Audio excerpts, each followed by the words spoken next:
story time. Welcome into story time. Yeah. Enjoy.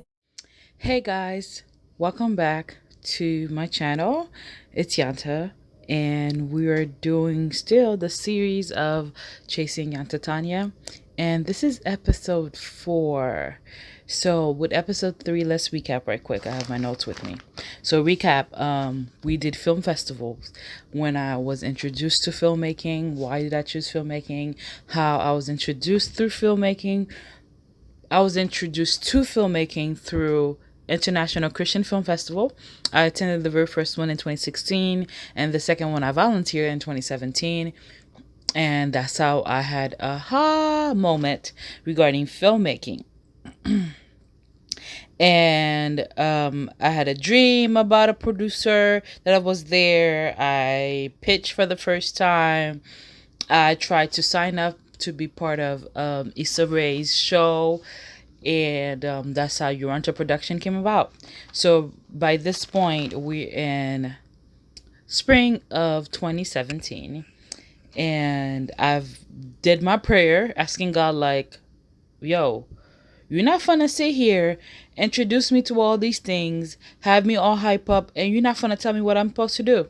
I remember that day clearly because I had gone to the park, and oftentimes when I have a lot of my head, I need outside, I need nature, I need wind, I need trees, I need water. Like, so I had gone to the park, sat down, and I remember sitting under grass at a park and just in my mind just letting thoughts run, and just like bothered, and like, God, like, I've did this faith walk that I think you're doing, did I make a mistake? And all of those going through my head, and just thinking to myself, like, if you can hear me, and if I am still supposed to continue moving forward, just send me a sign.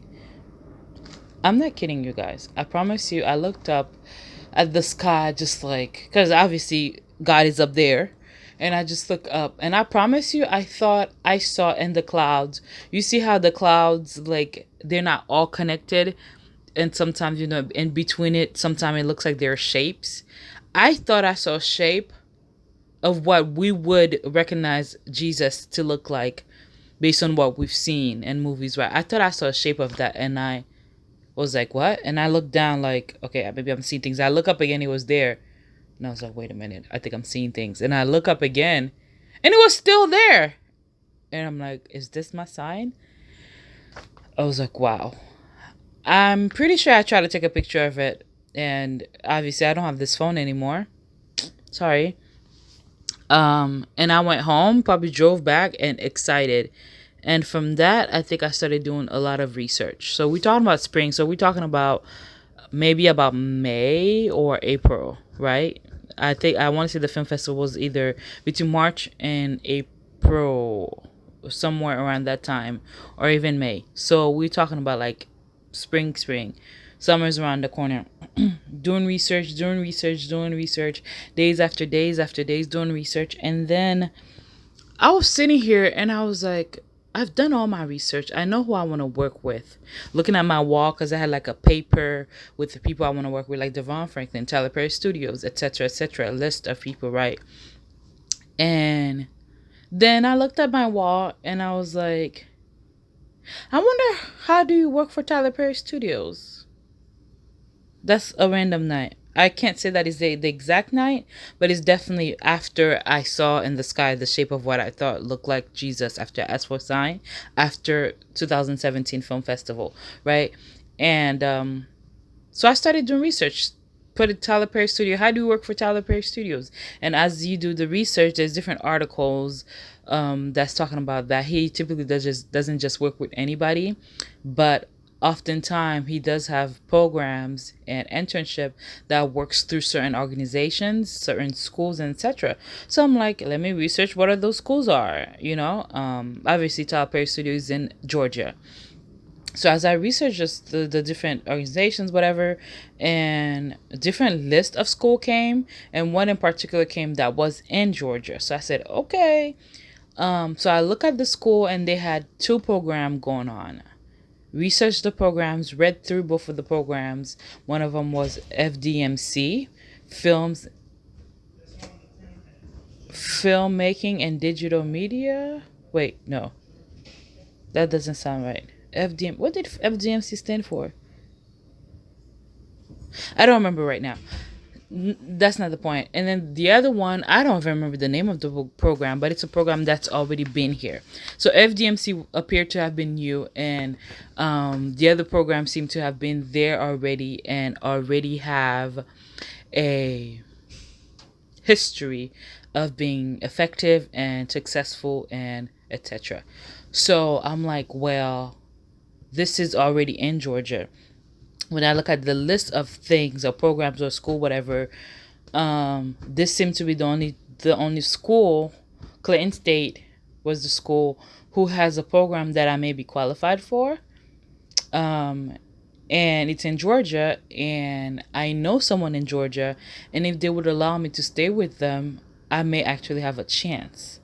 So I'm getting excited. I take a screenshot of it, send it to my friend, send it to Durana, and she says Durana is the person who her name and my name did Yanta production together, right?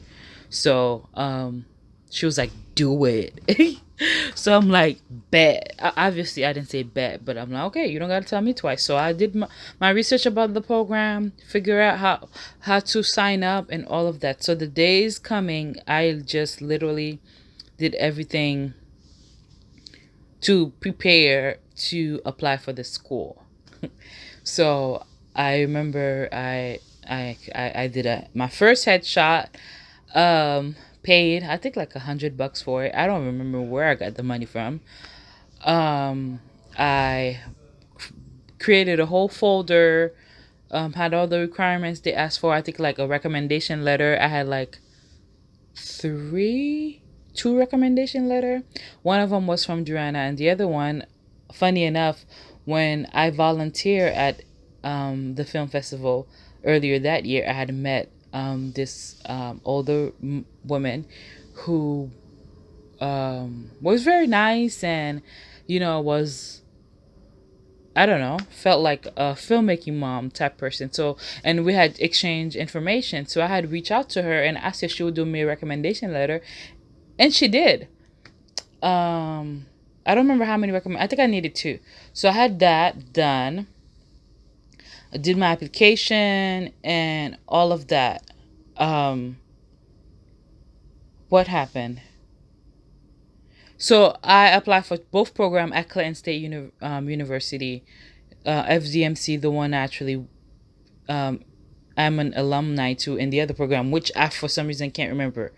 But I did what I had to do to make sure I get my paperwork together, had a whole folder. I was extra.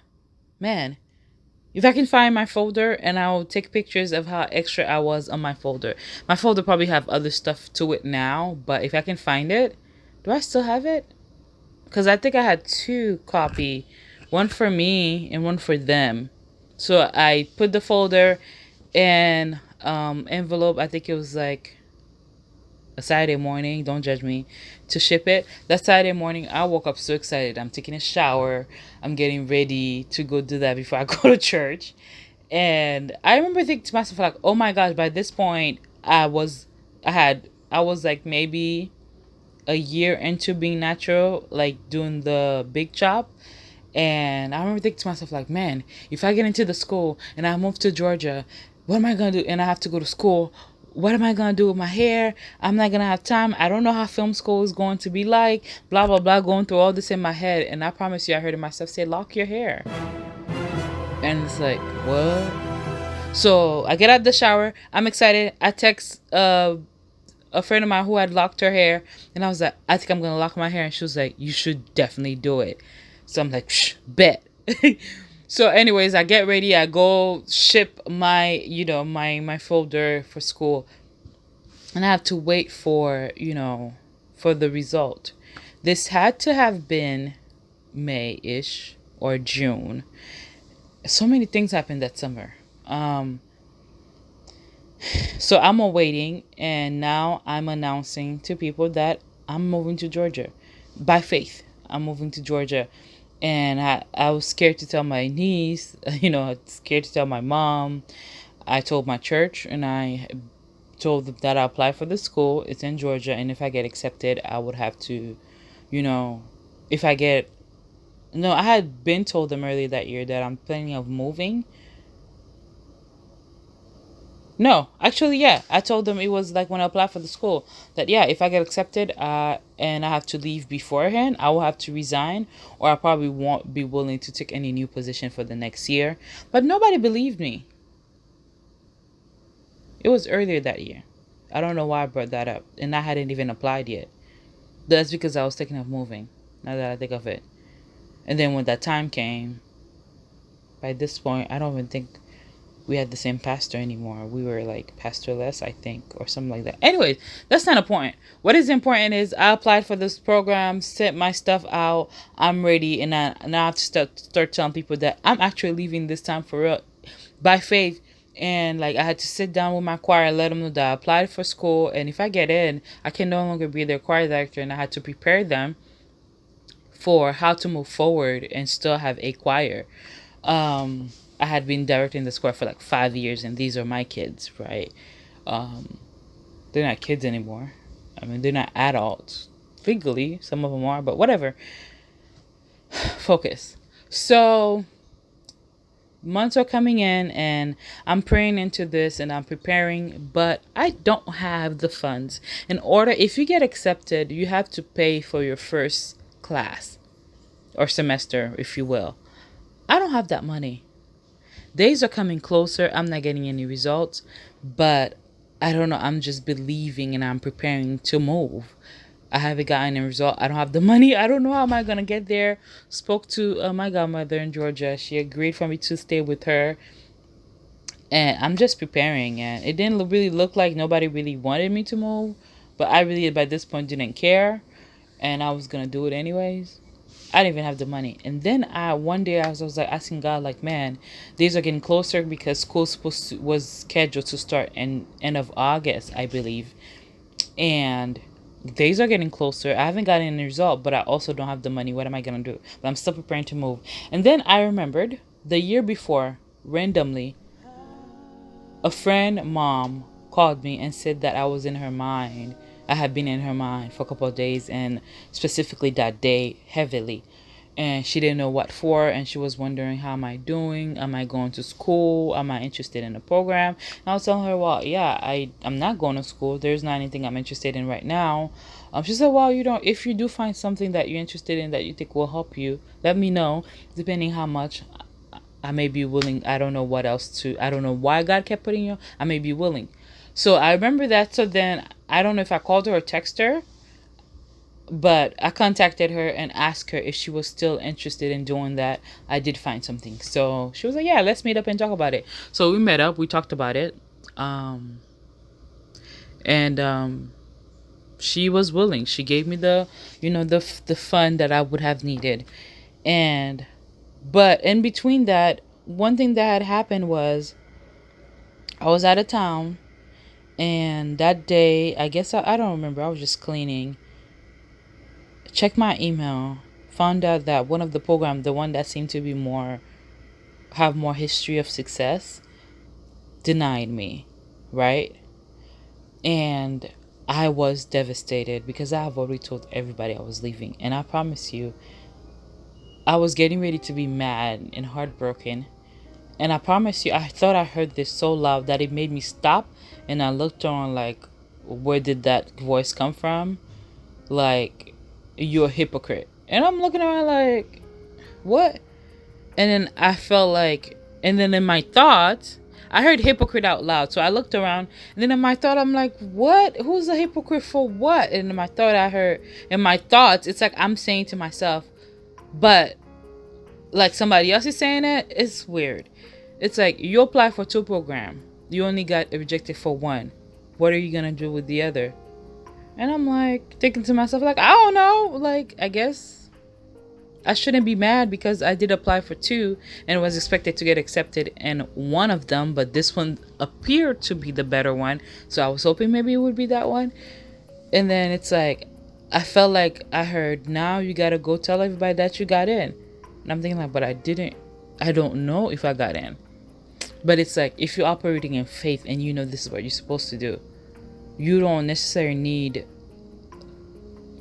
the how if you're operating in faith and you know that God approves something, it doesn't always have to be tangible for it to be real spiritually, because if God already approved it in heaven, it bound to show itself on earth. So that's what I thought I heard. So I went and I sent a text, and I felt so like a liar, like an imposter, telling my friends that, yeah, I'm moving, guys. um like, I don't know exactly how I worded it, but I did went ahead and got tidy in with the move and whatever. So eventually, maybe a week or two before school I was supposed to move, I eventually got the money and got my official letter and had days to pay for the first semester. Got the money, uh paid for the class, finally bought my ticket to go there, and everything just happened real fast. I went, moved to Georgia, and yeah. So, I'm trying to think, is that all I wanted to talk about? Yeah. So, that's how I ended up moving to Georgia. And that was interesting. I'm trying to think if there's anything else about moving to Georgia. I mean, beside, I took the megabus because I couldn't afford to fly. That was like a 9-hour drive. I can't remember. I think I went on the daytime. I got there and it was just different. It was a nice neighborhood. It was weird because I knew of my godmother. That's what I call her. She's not actually my godmother. Like, there was in a discussion that was my godmother. It's a long story, but that's not the point. I knew of her. I've spoken to her online.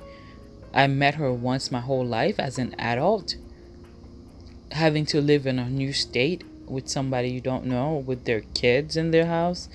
As an adult, what was scary.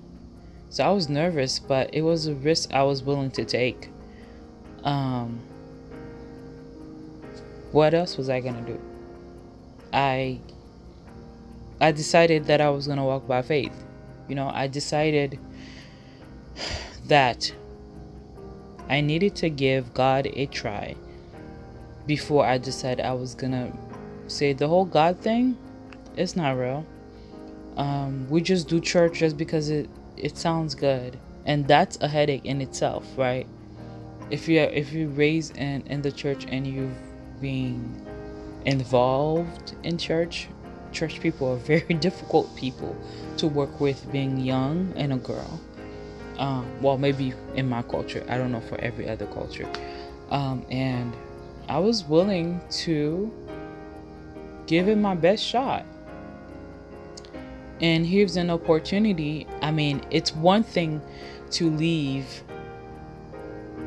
what doesn't serve you, but to go where. And it's another thing to be exposed or introduced to a different thing, but how do you get into it? And then to finally find evidence of an opportunity to get into that thing. For me, this is a program that literally is starting for the first, like, we were the first student of FDMC at Clayton State University. For me to have found out about it at that particular time and had just enough time to apply and and get accepted, and for the first seed for me to even start that, to have been already reserved the year before, because God put me in someone's mind who was willing to pay for a course for me. At that time, I didn't have a course and I didn't know what she was talking about, or God. But here we are here, and then for God to bring that to my memory, and for them to still be willing and still continue through. Um, I remember that whole time after I applied, there was this commercial about going back to school and kids, college students applying to college, and then they would like the commercial was set up like the student will be looking into the computer, and then they're looking at the result, and they'd be like, "I got in." And I remember after I told my niece that I was gonna go to school and I wasn't sure if I got in, whenever that commercial would come in, I would scream, "I got in!" She was like, "You got in?" I was like, "No, that's just a commercial. I'm just practicing for when I got in so I could scream, I got in." So to me, looking at it back, it was as if God was teaching me to use my words to apply with faith regarding the things that He says or He showed me. That was like one of the beginning of it, and I will never forget that because I still remember it. And I would like, and that commercial would play all the time. I'll be like, "I got it, man." So that was something else I remember. What happened like the day before I left? I think I had just found out about Jonathan McReynolds as an artist that summer. For the first time, I guess he was having a concert in Orlando literally the day before I was leaving. August 20th, because guys left August 21st. And I think I did take an overnight trip. Yeah. What happened? I volunteered for that concert. So that was one of the last thing I did before I left Orlando. Oh yeah, I locked my hair. I did end up locking my hair August 6th, 2017. Because that day when I was gonna drop off my application, I felt like I heard lock your hair, and I've wanted locks for the longest, but I'm Haitian and living at Venice, and I was afraid they would call me a vagabond. And I was highly involved at church, overseeing a lot of younger generation. I didn't want them to feel like I was wrongfully or negatively influencing them. But I was gonna leave, so I convinced someone to pay for me to get my hair done. Found somebody to get my hair done, did my appointment, got my hair locked August 6th. I had to drive 2 hours away to get that done. They were little bitty worms. A lot. It felt like, I don't know. I will never forget that summer. And then, eventually moved to Georgia, August 21st. And that's where we'll end this episode. This was all about what led to Georgia and how did I end up moving to Georgia and why I moved to Georgia. It was because I was trying to figure out how to get into the filmmaking industry, thought about working for Tyler Perry Studio, research, found a school that just happened to have a program that was starting that fall, applied, got in, and moved. That's it. See you guys next time. Peace. Thank you for watching. And don't forget to Like, comment, subscribe. Make sure you put your bell notification on. And don't you forget to share with everybody. Bye.